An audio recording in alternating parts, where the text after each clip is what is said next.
하나님 말씀은 히브리서 10장 21절부터 22절까지입니다. 또 하나님의 집 다스리는 큰 제사장이 계심에 우리가 마음에 뿌림을 받아 악한 양심으로부터 벗어나고 몸은 맑은 물로 씻음을 받았으니 참마음과 믿음의 확신으로 나아가자.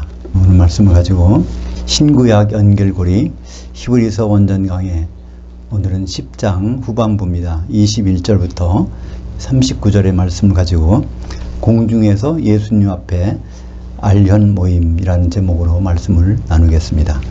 이 알현 모임이라는 단어는 제가 붙여본 말인데요.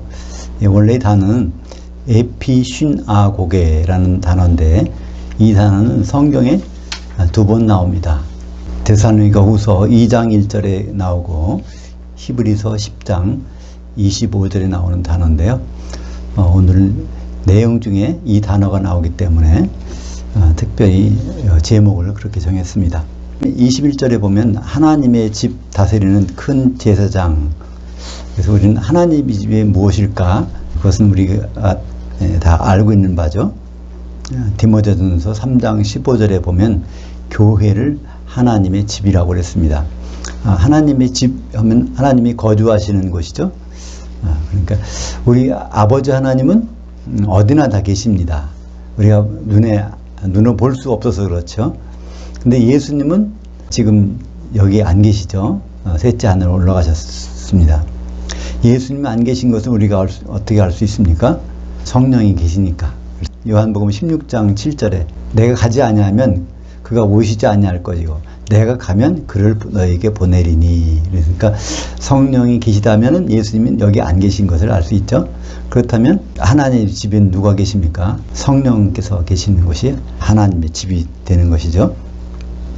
거기에 큰 제사장이 계심에, 그래서 우리 예수님이 사실은 큰 제사장인데, 예수님은 지금 셋째 하늘에 올라가셨고 그분의 이름으로 성령께서 와 계신 것이죠. 우리가 어떤 사람인가를 여기서 말씀하고 있습니다. 우리가 핏부림을 받아 악한 양심으로부터 벗어나고, 이것에 생략된 말이 있죠. 예수의 핏부림, 그러니까 십자가에 예수님이 피를 뿌려주신 것, 그것을 우리가 받았다는 겁니다. 그 히브리서는 모든 말씀을, 구약 성경에 있는 말씀을 가지고 우리가 설명해 줍니다. 구약 성경에서는 핏부림이 언제 나옵니까? 바로 성막에 들어가면, 성소에 들어가기 전에 번제단이 나오죠. 거기서 짐승이가 안수해서 우리의 모든 죄를 전가시켜서 짐승의 피를 내서 그 짐승의 피를 뿌리죠. 그것은 짐승의 피가 사실은 모형이고 예수님이 실제니까, 이제 예수님 십자가 사건이 바로 번제단을 통과한 그런 절차가 되는 것이죠. 그 다음에 악한 양심으로부터 벗어나고, 그래서 이제 우리가 악한 양심으로부터 벗어난다. 그 양심이란 말이 쉰 에이데시스라는 말인데, 이 말은 쉰하고 에이데시스는 지식이란 뜻이고, 쉰은 똑같은 지식. 그러니까 하나님과 같은 지식을 가지면 되는데, 하나님과 같은 생각을 가지면 되는데, 우리는 그렇지 않은 지식을 갖고 있다는 거예요. 그것이 바로 악한 지식이라고, 악한 양심이라고 했습니다. 그래서 예수님의 피를 뿌림을 받아서 우리는 이제 악한 지식에서 벗어나서, 그게 이제 성막에서 번제단을 통과한 것이죠. 가면 그 앞에 나타나는 것이 물두멍이죠. 물두멍은 어떤 것입니까? 제사장들이 거기에서 그 손발을 찢는 곳이 물두멍이죠. 몸은 맑은 물로 씻음을 받았으니, 이제 물두멍까지 통과한 다음에는, 그 다음에는 직진하면 뭐가 나오죠? 성소, 하나님의 집이 나옵니다. 성소. 거기까지 들어가는 일이 남은 것이죠. 참마음과 믿음의 확신으로 이제 나아가자. 근데 이 히브리서 기자는 지금 우리가 가는 방향을 알고 있으니까 여기다 어디로 나아가자는 말을 안 했지만, 여기에 뭐가 생략되어 있죠? 이제 성소와 지성소로.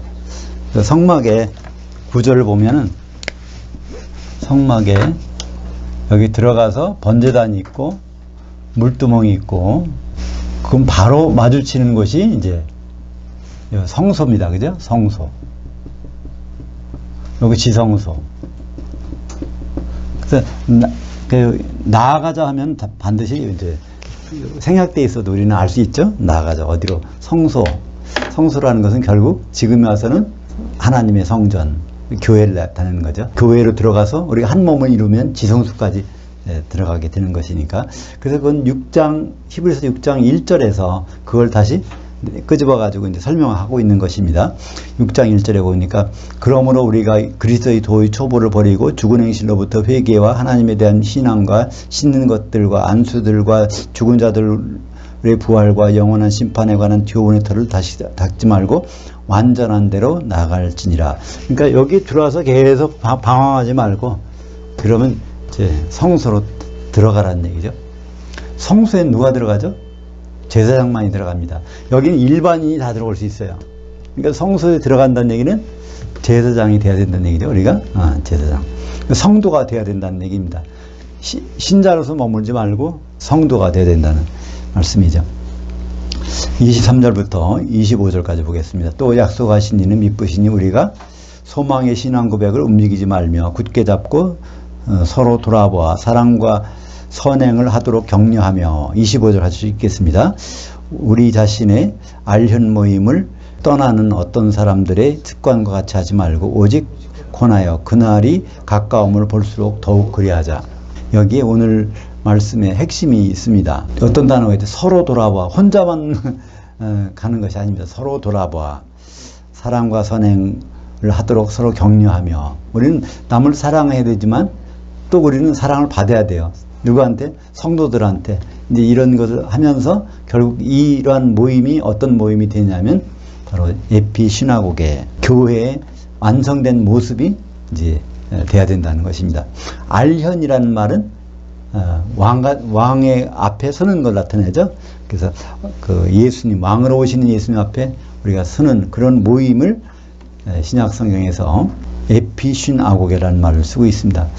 시나고게가 사실은 모임이에요. 이걸 영어로 하면 시나고그라는 단어가 있죠. 그래서 유대인의 회장, 유대인들이 모이는 곳이 시나고게입니다. 근데 시나고게, 이건 앞에가 쉰자가 붙었어요. 쉰이 붙으면 함께, 같이, 그런, 우리가 이제 잘 아는 말은 뭐가 있죠? 심포니 오케스트라, 그런 말 하지 않습니까? 그러니까 폰이라는 것은 우리가 발음을 하는 거예요. 그죠?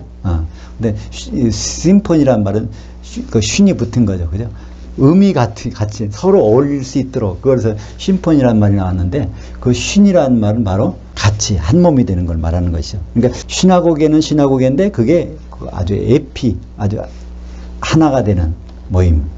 하나가 되는 것은 그게 뭐가 있단 말입니까? 성령이 계시단 말이죠. 성령으로 하나가 되는 모임을 시나고게라고 말씀합니다. 그래서 그날은 바로 재림의 날, 가까이 오면 볼수록 더욱 그리하자.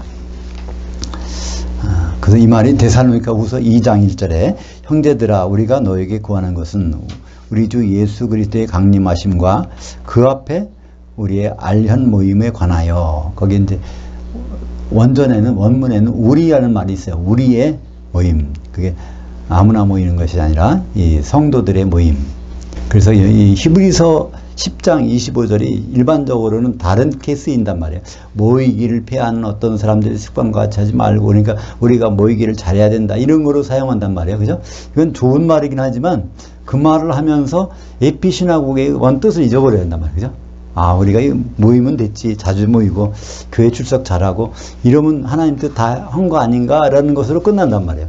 근데 그것은 그 모임이 아니라 공중에 예수님 오셨을 때 그때 떨어지지 않는 모임, 그 모임을 향해서 가야 되는데 그 모임에 자꾸만 떨어지려고 하는 것이 이제 문제가 된다는 것을 여기서 물려주는 말씀입니다.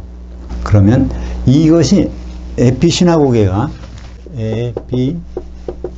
에피신아고게, 이건 명사인데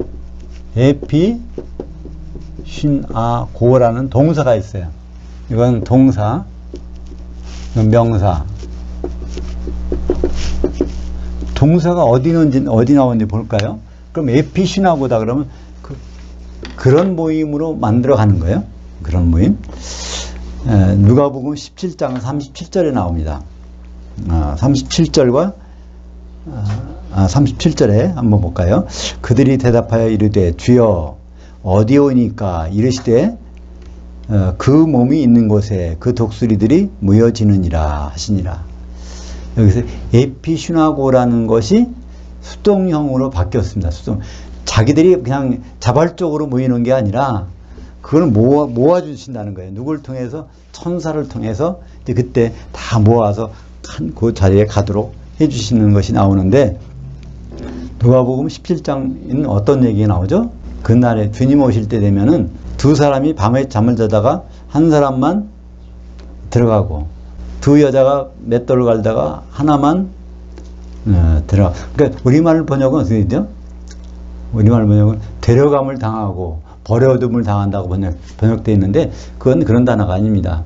거기서 영접되고 추방되고, 그 단어 썼어요.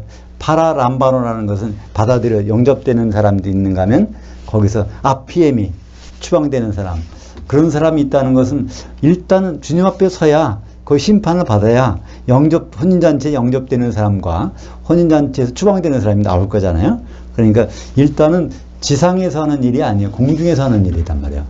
그래서 제자들이 질문이, 그게 어디서 일어나는 일입니까? 그것이 바로 장소가 어디냐. 그러니까 주님이 오시는 장소가 어디입니까? 물어봤더니, 그 다음에 절이 빠졌죠? 그게 39절에 아마 나올 겁니다.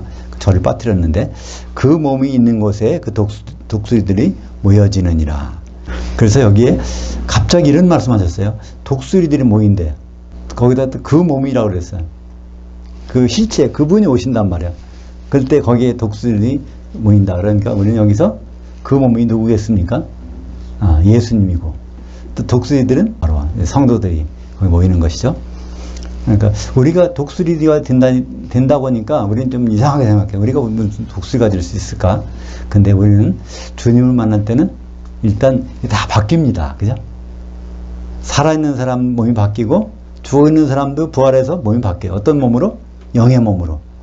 그러니까 영의 몸으로 바뀔 때는 그 몸이 다양하게 변하는 거예요. 예수님처럼. 예수님이 부활하신 예수님이 때때마다 변하는 거예요. 그러니까 부활하신 예수님이 제자들한테 갔더니 알아보지 못한단 말이에요. 그죠? 그리고 그 자리에서 예수님을 알아보고도 며칠 뒤에 갈릴리 호숫가에 가서는 또 못 알아봐. 계속 자꾸만 영의 몸이 변하니까. 그래서 요한계시록의 4장 7절에 보면 셋째 하늘에 올라가는데, 그 하나님 보호자 양무퉁이에 누가 있어요? 생물천사가 있어요. 그 생물천사는 보호자에 있으니까 그 보호자에 앉으신 분을 설명하는 거잖아요. 그죠? 그래서 하나는 사자, 또 하나는 사람 얼굴을 하고 있고, 또 하나는 사자에다가 송아지, 사람 얼굴, 독수리. 그러니까 그 네 가지의 모습을 표현하고 있단 말이에요. 그래서 예수님이 바로 그런 분이라는 것을 설명하고 있습니다. 그러니까 그 중에 하나가 독수리니까 독수리 모습으로도 예수님은 나타날 수 있죠. 그래도 설득력이 있는 것 같아요. 그죠? 사자가 공중에 올라간다는 건 생각하기도 어렵잖아요. 송아지가 올라간다는 거, 사람이 올라간다는 거. 근데 독수리가 공중에 올라가는 건 너무나 자연스러워. 그죠? 그것이 요한계시록 12장 14절에 나옵니다. 그 여자가 독수리의 두 날개를 받아 광야 자기 곳으로 날아가 거기서 그 뱀의 낯을 피하여 한 때와 두 때와 반 때를 양육받으매. 그래서 전 3년 반에 양육받는 장수가 나와요. 누굴 통해서? 큰 독수리의 두 날개를 통해서. 그 여자는 요한계시록 12장에 나오는 그 여자, 교회입니다. 그죠? 해를 옷 입고 있는데 발에는 달이 있어. 사도들이 달이. 그것이 바로 이제 교회를 나타내고 있는데, 이 교회를 전 3년 반 동안에 양육해 줄 두 증인이 독수리의 두 날개로 표시가 되고 있습니다. 그 독수리는 큰 독수리니까 예수님이겠죠? 26절 보겠습니다. 27절까지. 왜냐하면 우리가 진리를 아는 지식을 받은 후 짐짓 죄를 범한즉 다시 속죄하는 재물이 없고 오직 무서운 마음으로 심판을 기다리는 것과 대적하는 자를 태울 맹렬한 불만 있느니라. 우리는 어떤 죄든지 용서받을 수가 있어요. 그죠? 예수님의 십자가의 피는 아주 강렬해서 어떤 거는 용서받고 어떤 건 용서받지 못하는 게 아니라 다 용서받을 수 있는데, 근데 예외사항이 있어요. 그죠? 일부러, 알고서도 일부러 그 죄를 범할 때, 그거는 구약에서도 그런 것이 있어요. 그죠? 신약에서도 마찬가지야. 그러니까 사람이 누구를 잘못해갖고 죽였어. 그러면 그 사람이 살인자잖아요? 그럼 그 사람은 율법에 의하면 반드시 죽이게 돼 있는데, 사는 방법이 뭐가 있죠? 도피성, 요단강 동편의 3개, 그 서편의 3개. 그러니까 어디든지 자기가 달려가면 하루길에 달려갈 수 있는 거에 도피성이 있단 말이에요. 그러니까 거기까지 가면은 그 사람은 어떻게 처벌할 수가 없어. 도피성 안에 들어가면. 근데 그 처벌이, 그러니까 그게 해당 안 되는 사람이 있단 말이에요. 그 사람이 고의로 그렇게 하는 사람. 자기가 할 수 없어서 하는 거는 모르는데, 그거 알면서도 고의로 하는 것은 처벌을 못 받습니다. 그래서 이게 바로 26절이죠. 왜냐하면 우리가 진리를 아는 지식을 받은 후 짐짓 죄를 범한 즉 다시 속죄하는 재물이 없고, 이게 이 짐짓 죄를 범한다는 것이 여기서 그 앞에 말을 받습니다. 에피시나고게를 뻔히 알면서도, 그게 주님 앞에 모이는 모임 이런 걸 알면서도 거기서 빠져나가는 사람, 이건 방법이 없다는 얘기예요. 도대체. 자, 그러니까 우리는 세상 사람들을 불쌍하게 여길 것이 아니라 누구를 불쌍히 여겨야 돼요? 교회에 있는 사람들을 오히려 불쌍히 여기게 되는 거예요. 그죠? 교회에 있으면서 그 에피시나고게 이룰 사람들이 빠져나가는 것. 세상 사람들은 예수님 모르니까 언제라도 알면 들어올 수가 있어. 근데 들어가지고 교회 생활이 어떻다는 거, 예수님이 어떤 분이시라는 거, 우리가 어떻게 뭘 준비해야 된다는 걸 다 알면서도 그걸 안 하고 심지어 나가는 사람, 이거는 하나님도 방법이 없다는 거예요. 오직 뭐가 있어요? 27절에 오직 무서운 마음으로 심판을 기다리는 것과 대적하는 자를 태울 맹렬한 불만 있느니라. 이 맹렬한 불이 바로 성경에서는 지옥불이라고 그러죠. 마태복음 3장 12절에 손에 키를 들고 자기 타당마작을 정하게 하사 알곡을 모아 곡간에 들이고 쭉정이는 꺼지지 않는 불에 태우시리라. 그래서 쭉정이가 되면, 알곡으로 에피시나고게 남아있지 않고 쭉정이가 되면 꺼지지 않는 불, 지옥불에 태우신다는 것이죠. 지옥이 어떤 곳인가 하는 것은 성경에서 설명이 별로 없어요. 유일하게 나와 있는 설명이 바로 한 곳에 있습니다. 마가복음에 나오죠. 마가복음 9장 48절. 거기서는 구더기도 죽지 않고 불도 꺼지지 아니하느니라. 사람마다 불로써 소금치듯함을 받으리라. 이거를 아는 사람은 거기 가고 싶지 않겠죠. 그죠? 28절입니다. 모세의 법을 폐한 자도 두세 증인으로 말미암아 불쌍히 여김을 받지 못하고 죽었거든. 하물며 하나님의 아들을 짓밟고 자기를 거룩하게 한 그 언약의 피를 부정한 것을 여기고 은혜의 성령을 속되게 하는 자가 반드시 당연히 받을 형벌은 얼마나 더 무겁겠느냐 너희는 생각하라. 그러니까 여기에 29절에 자기를 거룩하게 한 그 언약의 피, 자기를 거룩하게 한 언약의 피는 예수님의 피죠. 히브리서 2장 11절에 우리를 거룩하게 하시는 분과 거룩하게 함을 받은 자들이 하나에서 났으니, 그 말이 바로 우리를 거룩하게 해주신 분은 예수님과 우리 성도들이 하나에서 났다는, 그게 바로 여기에서 자기를 거룩하게 한, 우리를 거룩하게 하신 분이 예수님 것을 알면서도 그거를 부정한 것을 여긴다면 더 이상 다른 대안이 없다는 것입니다. 예수님은 최후의 대안이에요. 그죠? 이 세상에 다른 대안을 주신 것이 없어, 하나님이. 근데 최후의 대안이 그거를 무시한다면 다른 대안이 없다는 것입니다. 신명기 17장 2절부터 6절까지 바로 그 말씀이죠. 하나님께 악을 행하면은 반드시 처벌받는데, 그 처벌은 꼭 증인을 세워서 받아야 된다는 거예요. 그것이 만약에 잘못될 수도 있으니까. 그래서 두세 사람이 증인을 둬가지고 처벌받는데 돌로 쳐 죽여야 된다는 거예요. 예수님이 간음하다가 현장에서 잡힌 예수님을, 어떤 여자를 예수님께 데려오잖아요. 그때 사람들이 다 돌을 들고 들어와서 치려고 그래. 그죠? 근데 예수님이 땅에다 글을 막 쓰니까 사람들이 하나둘 떠나가. 그게 그 사람들이 이제 그걸 보고 떠나갔단 말이에요. 그죠? 거기서 뭘 봤을까요? 사실은 그 사람들이 돌 들고 이렇게 죽이려고 오는 것은 다른 것이 아니에요. 그죠? 율법에 분명히 써 있거든요. 돌로 쳐 죽이라고 돼 있어. 그러니까 돌로 안 쳐 죽이면 자기 율법을 범하는 자가 돼. 율법을 보면 자기도 똑같은 형벌에 처해진단 말이에요. 그러니까 바쁜 사람도 할 수 없이 돌 들고 서 있던 거예요, 거기에. 그러나 예수님이 그들을 자유롭게 해주셨죠. 누구든지 죄 없는 사람이 돌로 치라. 그러니까 그 말에 그 사람이 자유로워졌어. 그러니까 그 여자애가 원한을 갖고 거기 돌 들고 서 있는 게 아니에요. 율법을 안 지키면 안 되니까 돌 들고 서 있다가 바로 이제 예수님 말씀해 주니까 그래서 사람들이 다 떠나간 것을 볼 수 있습니다. 근데 하여튼 죄가 있으면 이렇게 죽임을 받게 돼 있는데 구약의 율법도 그렇게 돼 있는데 만약에 마지막 법인 예수님의 그 법을 어기는 사람은 방법이 없다는 거죠. 히브리서 2장 11절입니다. 거룩하게 하시는 이와 거룩하게 함을 입은 자들이 다 한 근원에서 난지라. 그러므로 형제들이라 부르시기를 부끄러워하지 아니하시고. 우린 이 형제들이라는 말이 얼마나 소중한 것을 지난 시간에 우리가 알았죠? 예수님이 우리 형제가 됐다. 그것이 복음입니다. 그죠? 지난 시간에 창세기 나왔죠? 창세기 9장 5절에 꼭 피 흘리게 되는 것은 그 피값을 치러야 되는데 짐승이라면 짐승의 손에서 나오는 피로, 사람이라면 형제인 남자의 손에서 나오는 피로 그거를 속해야 된다. 값을 치러야 된다는 말이 있어요. 그러니까 형제인 남자에 나오는 손의 피가 아니면은 사람이 그러니까 죄가 용서가 안 되는 거예요.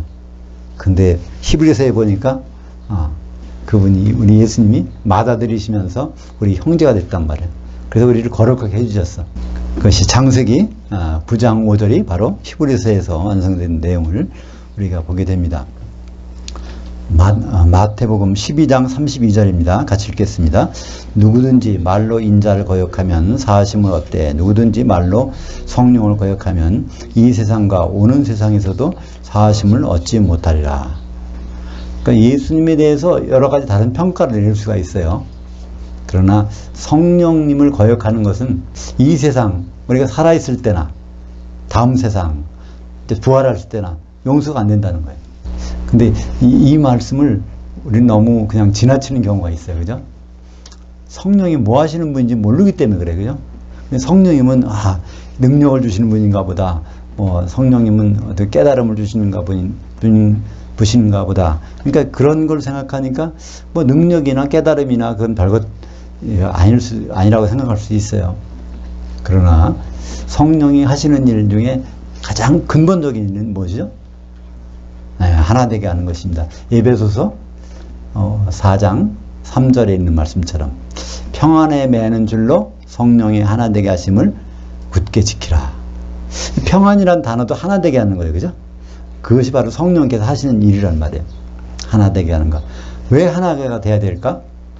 예수님이 한 아내와 결혼하시기 때문에. 그죠? 그래서 그 일을 이루시기 위해서는 성령이 반드시 필요하단 말이에요. 그죠? 근데 여기에 마태복음 12장 32절에 성령을 거역하면 사하심 없다고 했어요. 한 몸이 되는 것을 방해하면, 그걸 또 알지도 못하면 이거는 용서가 없다는 말이에요. 직접적인 예가 열처녀의 비유입니다. 그죠? 이 성령을 준비하지 않았어요. 기름을 준비하지 않았어요. 준비한 사람과 안 한 사람이 극명하게 차이가 나는 것이죠. 우리 성도들은 다른 건 다 잊어버려도 그것은 꼭 기억해야 될 일입니다. 그죠? 혼인잔치에 그걸 기다리는, 신랑을 기다리는 열처녀의 비유 중에서 내가 어느 편에 속하는 자인가? 30절입니다. 원수 갚는 것이 내게 있으니 내가 갚으리라 하시고 또다시 주께서 그의 백성을 심판하리라 말씀하신 것을 우리가 아노니. 그러니까 원수 갚는다. 이 원수는 마귀를 이렇게 멸하신다는 뜻이 아니에요. 그러니까 하나님의 백성, 하나님의 사람이 돼갖고 그거에 반대되는 일을 하는, 반드시 심판하신다는 얘기죠. 하나님은 반드시 심판하십니다. 그리스도의 심판대에서 심판하시고 천년 후에는 백보자 심판대에서 심판하십니다. 그러니까 우리가 하나님과 원수된 사이인가, 하나님과 그 문제가 해결되는 사이인가, 화해된 사이인가, 그런 것은 성도들에게 너무나 중요한 얘기입니다. 신명기 32장 35절 그들이 실족할 때 내가 보복하리라. 그들이 환난 날이 가까우니 그들에게 닥칠 그 일이 속혈이로다. 참으로 여호와께서는 자기 백성을 판단하시고 그 종들을 불쌍히 여기시리니. 이것이 제3자를 심판하고 한다는 얘기가 아니죠. 우리 중에서 실족하는 경우가 생기면 그것을 책임을 묻겠다는 거예요. 그죠? 하나님은 세상 사람들은 아예 관심 없어. 근데 하나님의 사람 중에서 바로 하나님의 뜻대로 합당하게 가는지 그렇지 않은지에 대해서 판단하시겠다는 것입니다. 시편 54편 5절 주께서는 내 원수에게 악으로 갚으시니 주의 성실하심으로 그들을 멸하소서. 다윗이 이길 때 원수가 누굴까요? 다 하나님 백성이에요. 근데 하나님 백성이 자기를 괴롭힐 수가 있잖아요. 그죠? 그것이 사울일 수도 있고 또 다른 사람일 수 있어. 하나님을 섬긴다고 하는 사람 중에서 다윗을 괴롭게 하는 사람들, 그런 사람들이 여기에 해당되는 것입니다. 그러니까 이 얘기는 무엇일까요? 성도들에게는 항상 원수가 붙어 있다는 거예요. 어디에서? 교회 가운데서. 그런 사람들이 있을 수가 있다는 것입니다. 그것은 왜 그럴까요? 이간시키는 자가 교회에 들어와서 그런 일을 하니까 당연히 그런 일을 당하게 된다는 것입니다. 그 마귀의 편에 서는 자는 결국 우리와 원수가 될 수밖에 없어요. 그죠? 근데 우리가 그 정체를 알면 그 사람을 이해하고 또 그 원수와 화해가 될 수 있지만 그걸 이해하지 못한다면 점점 사이가 더 벌어지겠죠? 31절 살아계신 하나님의 손에 빠져들어가는 것이 무서울진저. 그러니까 하나님께 심판받는 건 참 무섭다는 거예요. 우리는 그냥 하나님께 예배하고 섬기고 그러면 끝나는 줄 알지만은 그것이 내 방식대로지 하나님 방식이 아닐 때, 하나님 원하시는 것이 아닐 때는 그것이 곤란하다는 것입니다. 바로 26절과 똑같은 얘기 아닙니까? 왜냐하면 우리가 진리를 아는 지식을 받은 후 짐짓 죄를 범한즉, 우리가 알고서도 하나님께 죄를 범하는 일이, 그때는 하나님 손에 빠져들어가는, 하나님의 심판에 빠져들어가는 그 심판이 대표적인 것이 요한계시록 18장 21절입니다. 이에 한 힘센 천사가 큰 맷돌 같은 돌을 들어 그 바다에 던져 이르되 큰 성 바벨론이 이같이 비참하게 던져져 결코 다시 보이지 아니하리로다. 그게 하나님의 손으로 던진 거예요. 누구를? 큰 성 바벨론, 음녀교회. 그러니까 예수를 믿는다고 하지만은 세상 쪽으로 이제 기울어진 그 교회와 성도들이 이제 그 바다에 던져집니다. 요한계시록에는 바다가 크게 두 종류가 나오죠. 세상을 나타내는 바다가 있어요. 또 어떤 바다입니까? 불 섞인 유리바다. 그러니까 이 요한계시록 18장 12절 여기에 바다가 나오는데 그 앞으로 거슬러 올라가면 그 바다가 나오는 것이 한 군데 맞나요? 그것이 요한계시록 15장 2절에 나오는 불 섞인 유리바다예요. 불 섞인 유리바다에서는 어디서 해야 돼요? 그 위에 서 있어야 돼. 그죠? 불 섞인 유리바다에서 이긴 자들이 모세의 노래, 어린 양의 노래. 그게 다 무슨 노래라고 그랬죠? 할렐루야의 축가예요. 결혼 축가. 모세의 노래는 바로 창세기, 출애굽기 15장에 나온 떼힐라라고 하는 명사형 할렐루야고, 바로 어린 양의 노래라는 것은 요한계시록 19장에 나오는 할렐루야라는 그 찬송. 결혼식을 앞두고 찬송하는 그 찬송이 이기는 자들이 어디서 불러요? 불 섞인 유리바다 위에서 불러. 그러니까 그 밑에 들어간 사람은 얼마나 원통하겠습니까? 같이 교회 생활한 성도들인데. 32절입니다. 전날에 너희가 빛을 받은 후에 고난의 큰 싸움을 견뎌낸 것을 생각하라. 히브리서 기자가 성도들에 대해서 이걸 이제 기록하는 거예요. 그러니까 이게 대개 어떤 성도들을 얘기했을까? 우리는 성경에서 찾아볼 수가 있는데, 그것이 빌립보서 1장 29절에 보면 이런 얘기일 수 있겠다는 생각이 들어요. 빌립보서 경우를 볼까요? 1장 29절과 30절 같이 읽어보겠습니다. 그리스도를 위하여 너에게 은혜를 주신 것은 다만 그를 향하여 믿을 뿐 아니라 또한 그를 위하여 고난도 받게 하려 하심이라. 너에게도 그와 같은 싸움이 있으니 너희가 내 안에서 본 바요 이제도 내 안에서 듣는 바니라. 그래서 이런 일들이 필요할 수가 있어요. 예수를 믿는데 신앙생활 하는데 전혀 어려운 일이 안 당한다. 박해가 없다. 고난도 없다. 이건 참 드문 일이겠죠. 그죠? 이게 당연히 빌립보 교회가 대단한 교회인데 그 교회도 이런 일이 있었단 말이에요. 그건 둘 중에 하나겠죠. 아주 특출해서 그런 고난이 없든가, 그렇다면 하나님께서 아예 방치해서 징계할 필요도 없다고 해서 방치해 놓든가. 우리는 고난이 있어도 없어도 우리는 그 부분에 대해서 생각해 봐야 됩니다. 그죠? 33절부터 35절까지 보겠습니다. 같이 보죠.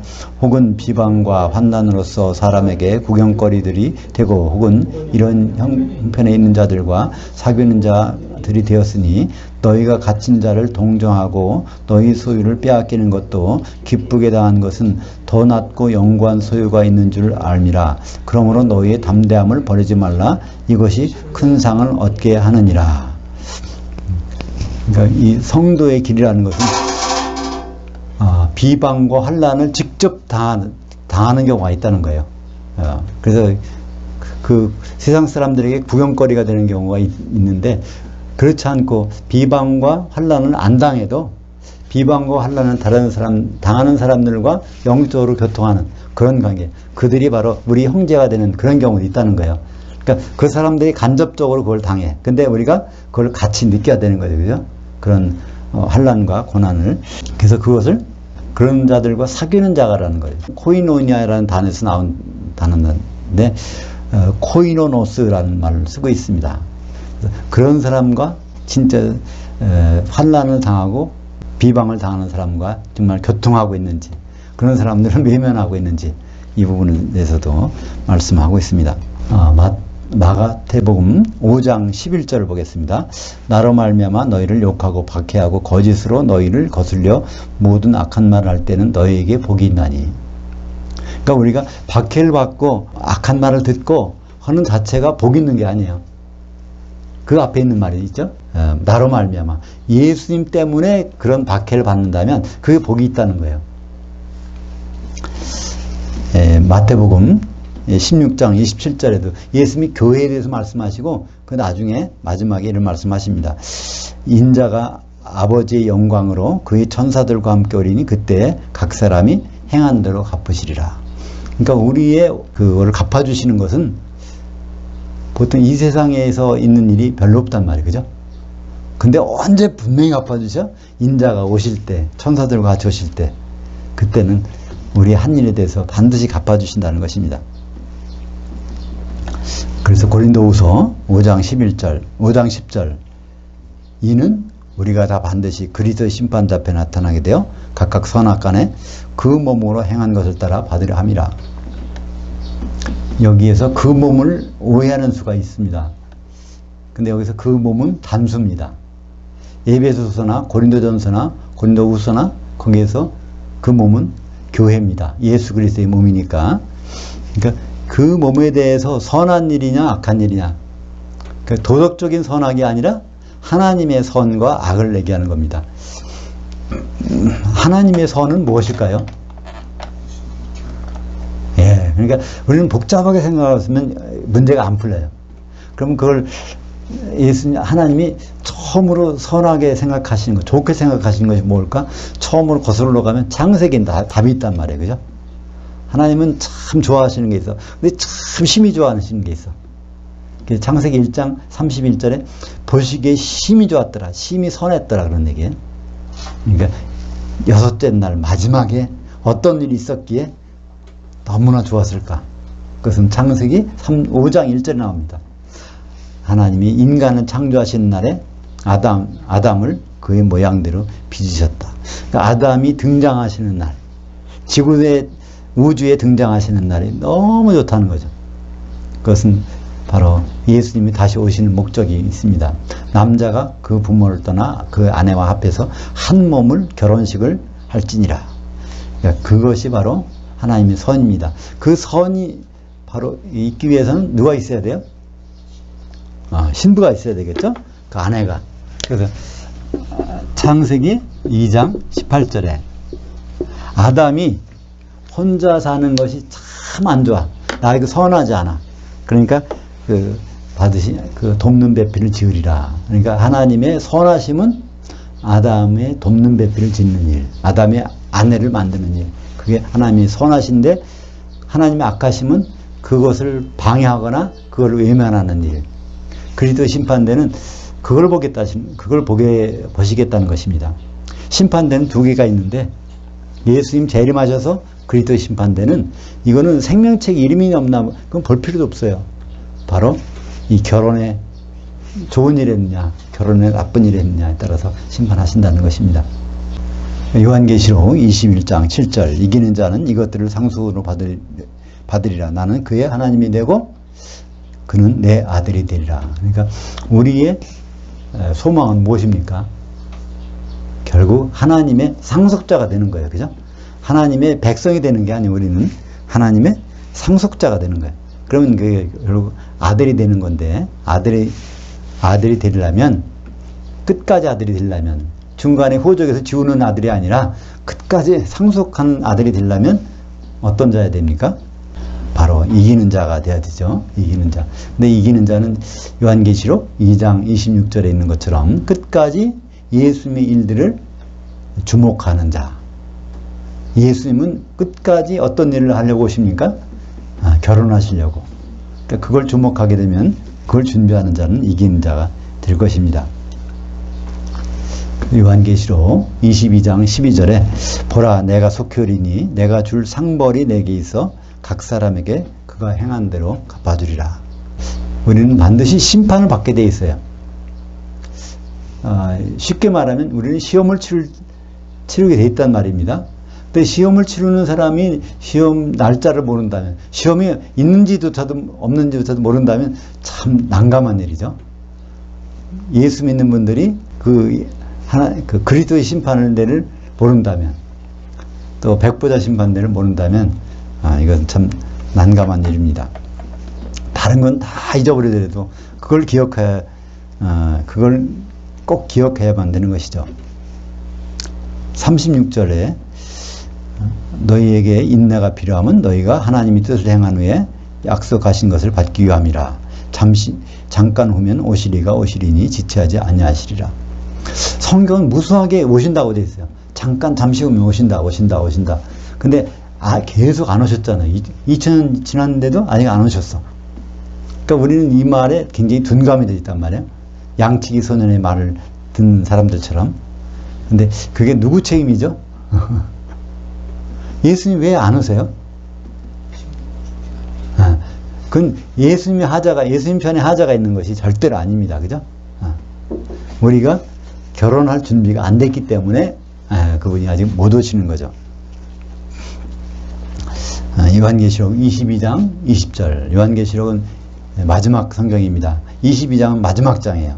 거기에 끝에서 두 번째 절이 바로 20절이죠. 이것들을 정언하시니가 이르시되 내가 진실로 속히 오리라 하시거늘 아멘 주 예수여 오시옵소서. 그러니까 성경책을 날마다 다 읽지 않으셔도 돼요. 근데 적어도 성경책의 맨 끝에 부분만 한번 읽어보시면 성경 전체를 읽은 효과가 나타납니다. 그죠? 예수님이 오신다는 거예요. 그럼 난 무슨 준비를 하고 있나? 이거 생각하시면 갑자기 간담이 서늘해질 수도 있고 또는 굉장히 기뻐질 수도 있고 여러 가지 생각들이 다른 생각들이 있을 수가 있습니다. 38절과 39절 읽겠습니다. 나의 의인은 믿음으로 말미암아 살리라. 또한 뒤로 물러가면 내 혼이 그를 기뻐하지 아니하리라 하셨느니라. 우리는 뒤로 물러가 멸망할 자가 아니요 오직 혼의 구원함에 이르는 믿음을 가진 자니라. 성막에서 일단 여기 번제단을 통과하고 물두멍을 통과하면은 성소에 들어가야 돼요. 여기서 뒤로 나오는 법이 없어. 지성소에 들어가서 그 제사를 끝날 때까지. 그래서 이걸 뭐라고 하죠? 역주행이 불가능한 일방통행으로 가고 있는 거예요. 우리는 인생을 두 번 살 수는 없어. 일방통행으로 가고 있는 거란 말이에요. 근데 일방통행으로 가고 있을 때 그때 놓치면 안 되는 것들이 있다는 말씀이죠. 그게 바로 우리의 목표가 무엇인지를 알아야 됩니다. 그죠? 한 번 구원은 영원한 구원이야. 그래서 거듭났다 그래갖고 그거 끝났다고 생각하면 그건 참 안타까운 일이죠. 베드로전서 1장 9절에 믿음의 결국은 곧 혼의 구원을 받음이라. 그래서 구원받았다는 것이 영의 구원을 얘기하는지 혼의 구원을 얘기하는지를 성경에서는 구분하거든요. 그러니까 우리가 예수를 믿음으로 말미암아 구원을 얻는다고 돼 있는데 이미 얻었다고 돼 있어요. 요한복음 5장 12절에 보면 5장 32절인가요? 보면 우리는 이미 영생을 얻었다는 거예요. 근데 그러면 끝이잖아요. 근데 거기에는 그러면 그 보내신 자를 향하여 믿고 있는 자는 바로 진행형이란 말이야. 그거를 향하여 믿고 있을 동안에 우리는 그 영생을 얻은 거지 중간에 끝이면은 끝난단 말이야. 그래서 결국 언제까지 믿어야 될까요?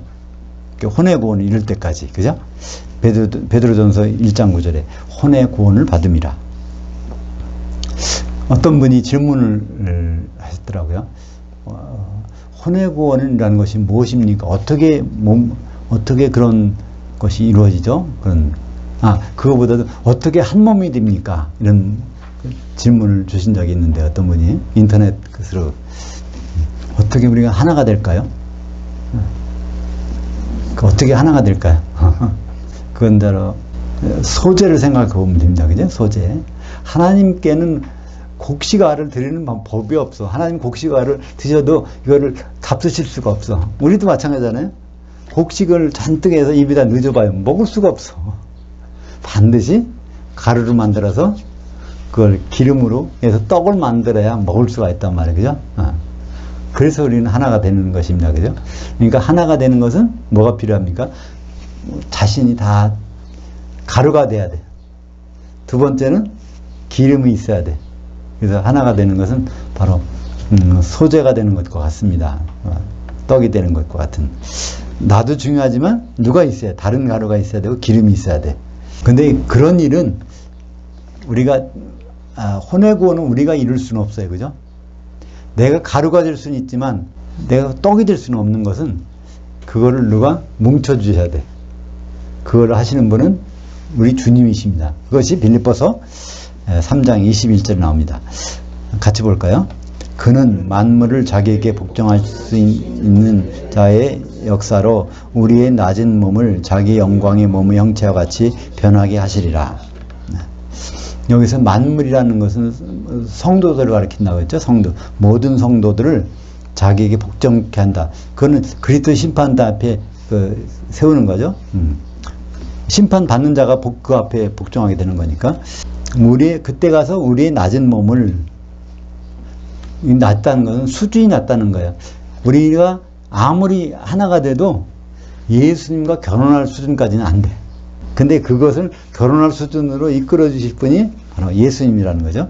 자기 영광의 몸, 결혼하실 몸까지 변하게 하시리라.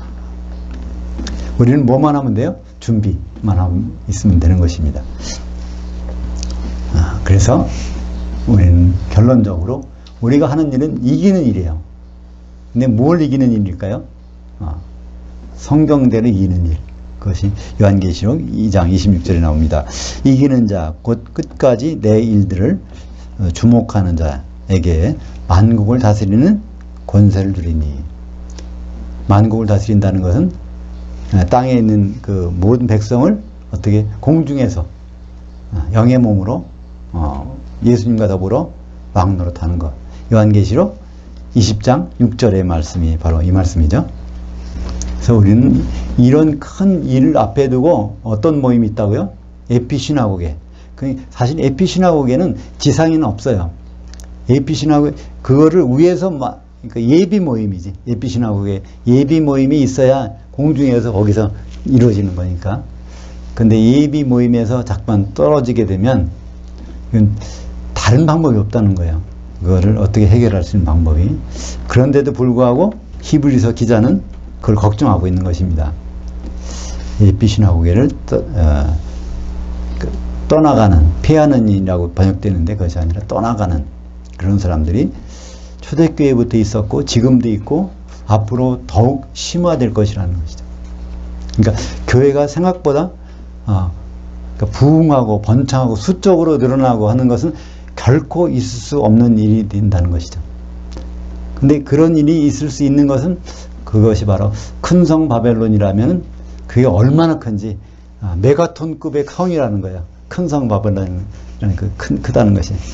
그렇게 그것은 바다에 던져질 경우는 그렇게 클 수 있지만 그렇지 않은 경우는 점점 오히려 작아질 수 있다는 것입니다. 우리는 오히려 이런 작아짐을 통해서 다시 한번 예수님이 가까워지는 모습을 우리가 볼 수 있을 것입니다. 기도하겠습니다. 하나님 아버지 감사합니다. 우리가 이 지상에 있는 동안에 예비신화고개의 예비 모임인 주님 앞에 설 모임을 만들고 있는데 이 가운데서 떨어져 나가는 사람들이 많아진다고 했습니다.